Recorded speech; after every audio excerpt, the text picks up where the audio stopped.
The House Select Committee flashing back to election night 2020 and tense moments at the White House.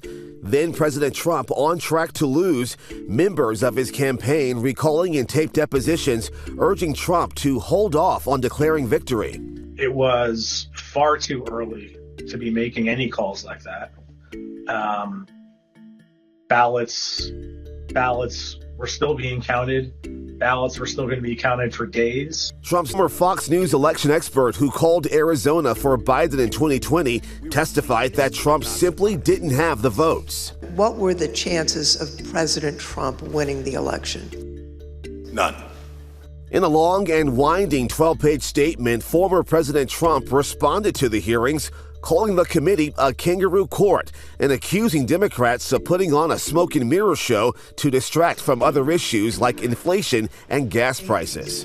Trump's up to his old tricks as he released a 12-page response to the January 6th hearings, repeating the same old election lies that got him into this mess in the first place. I'm Yasmin Khan with Rebel HQ, and while it is clear that Donald Trump did not write this entire thing by himself, it still runs through some of his old hits. Now, I've read the entire thing so that you don't have to, but we really won't get much past the first page in this video. Before we get into it, though, I want to remind you that the Republican Party, as it currently stands, doesn't really have much of a platform that it's running on. Its only goal is to fill seats in various levels of government across the country, and its preferred method of doing so is by first complaining about a problem, then blaming that problem entirely on Joe Biden, and then finally offering no solutions to the problems that they're complaining about because God forbid they make a promise that they are later expected to keep. You can't be held accountable for something that you've never accounted for. Anyway, I can't get into every claim that he makes in this video, but let's just tackle a few quick points. Trump comes out swinging, declaring that our nation is suffering, with suffering in all capital letters, of course. The economy and inflation are out of control. There's no baby formula. Afghanistan was a disaster. Quote, millions and millions of illegals are invading our country, and apparently the White House is in shambles, and we are an international embarrassment. Former president doubling down on the big lie that the election was stolen. He called his former attorney general stupid and a coward. His own daughter, Ivanka, distanced herself from the lie. Trump now says she was checked out. Trump's daughter, Ivanka, agreed. It was becoming clear that the race would not be called on election night. Trump campaign staff say he turned away from them and towards Rudy Giuliani, who some testified showed up at the White House intoxicated, a claim he denies, pushing conspiracy theories that gained traction, motivating many in that January 6th mob. I don't want to say that what we're doing is right, but if the election's being stolen, what is it going to take?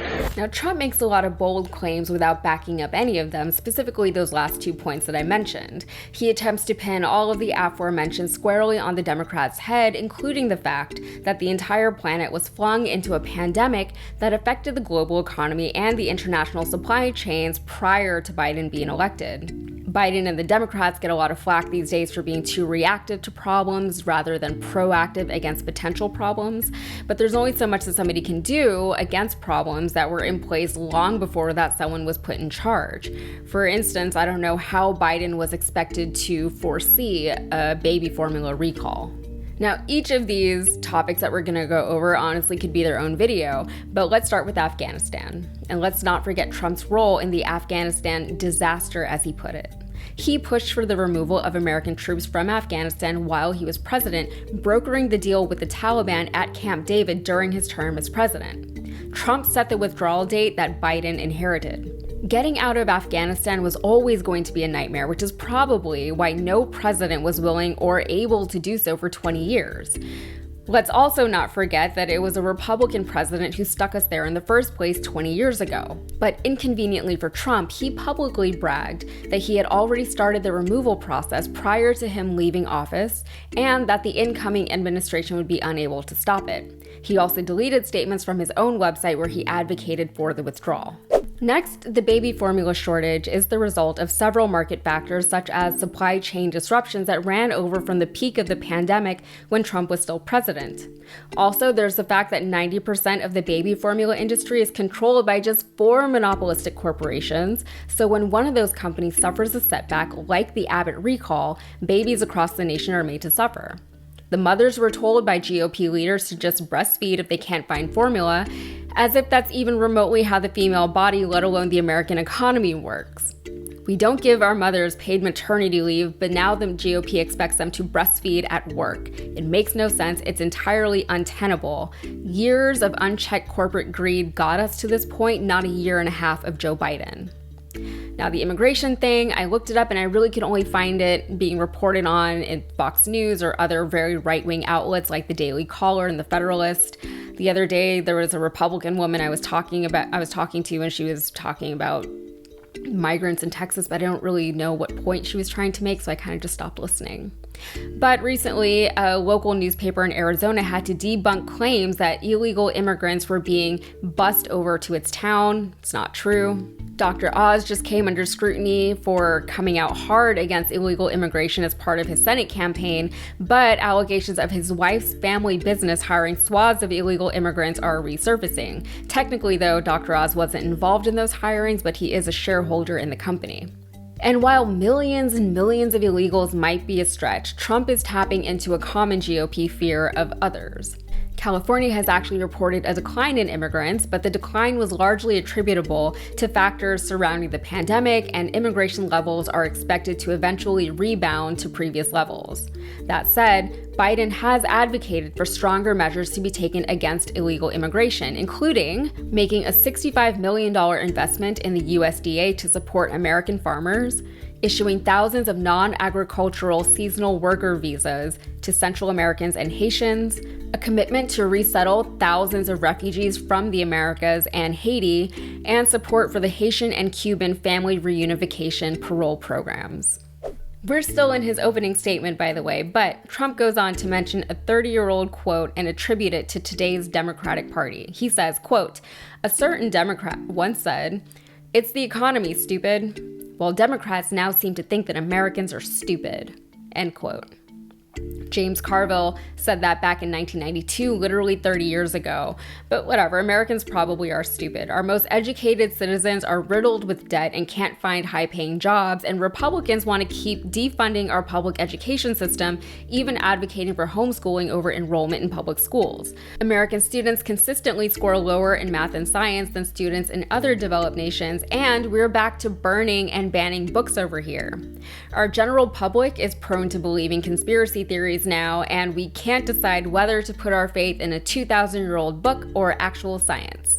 On top of that, Americans don't travel. We self-isolate and pretend to understand the world beyond our borders. A 2020 study found that 11% of respondents had never traveled out of the state they were born in, and 40% had never left the country. Furthermore, over half of the respondents didn't even have a passport. Of course, there are some very valid and understandable reasons as to why Americans aren't well-traveled, cost being one of the most inhibiting factors, but the end result is the same. Moving on, Trump says gas prices were lower while he was president, and I don't think I need to unpack this one too much. We were in lockdown for a chunk of his presidency, so no one was driving anywhere. No demand, prices drop. When lockdowns lifted, people were driving again, prices went up again.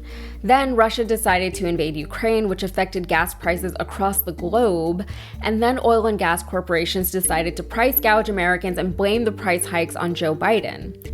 I'm sure the price hikes have nothing to do with the fact that the top 5 oil and gas companies pulled in $35 billion in the first quarter of 2022, more than triple the profits from this time last year. Either way, every Republican voted against a bill that would have helped to curb the effects of price gouging at the pump, arguing that the free market will take care of it and that this is just another attempt by the government to seize more power. So their preferred response is for the government to do nothing, but then they blame Joe Biden for doing nothing. Now, the rest of Trump's statement does little to debunk any of the revelations from the hearings we've seen so far, and he reiterates his big lie as if consequences for that lie aren't literally being played out publicly right now. He's got sources in the footnotes, but they're either wildly biased. For example, he keeps referencing Dinesh D'Souza's 2,000 Mules, or they were taken out of context and misconstrued, like a 13-second clip from a 27-minute-long interview that Biden did on Pod Save America. We know from the hearings that there was no evidence of widespread voter fraud during the 2020 election, and the 2,000 Mules thing was debunked at the hearing by Bill Barr himself. And we know that Trump deliberately manufactured the big lie and knowingly put it forth to the American people as fact. He closes his statement with his usually egotistical, America's got a ton of problems and I'm the only one who can fix them nonsense. In other words, he said 12 pages of nothing.